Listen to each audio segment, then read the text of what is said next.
Hong Kong was not a British colony? That's what a new textbook will tell Hong Kong students starting this September. This as the Chinese regime seeks to tighten its control over the city. Activists say the claim is distorting history and is meant to brainwash the younger generation. Let's take a closer look. The new textbooks allege that, quote, Hong Kong has been Chinese territory since ancient times. It goes on the claim that the city was only occupied by Britain, but it remained Chinese territory.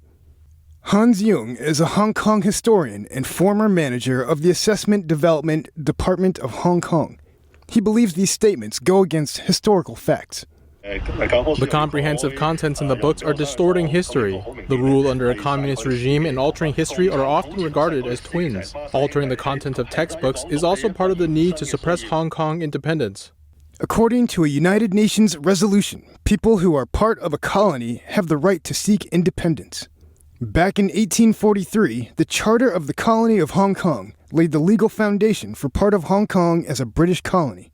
And in a convention signed in 1898 between the United Kingdoms and the Chinese Qing dynasty, extended the colony to another part of Hong Kong.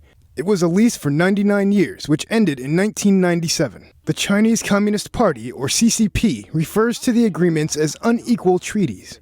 The historian pointed out that the name does not mean the documents are invalid, just because the CCP seems to reject them. An unequal treaty is only a moral concept, not a legal concept. A treaty is a treaty. An Australia-based activist also touched on the issue, saying he believes the CCP's purpose is to deprive Hong Kong's people of the legal system they enjoyed under British rule. In fact, the CCP wanted to deny that Hong Kong had enjoyed a free, democratic system, including the legal system, inherited from Britain. The new textbooks appeared to be part of Beijing's efforts to change education, after many students participated in the 2019 Hong Kong pro-democracy protests.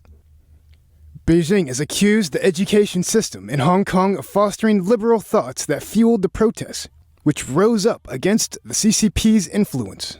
The focus of the new textbooks centers on national security, patriotism, and identity. A US-based Hong Kong activist also commented, saying the CCP wants to brainwash students. The CCP just want to brainwash the new generation, educate and change them to the point that they won't resist. So now they hope to change the facts in the textbook. Then they will change the new generation in Hong Kong to be unable to say anything good of the UK. The CCP is jealous. They just want the new generation to love the CCP regime. The CCP previously acknowledged that the sovereignty of Hong Kong once belonged to Britain. In the 1984 Sino-British Joint Declaration, the Communist Party stated that, quote, it had decided to resume the exercise of sovereignty over Hong Kong on July 1st, 1997.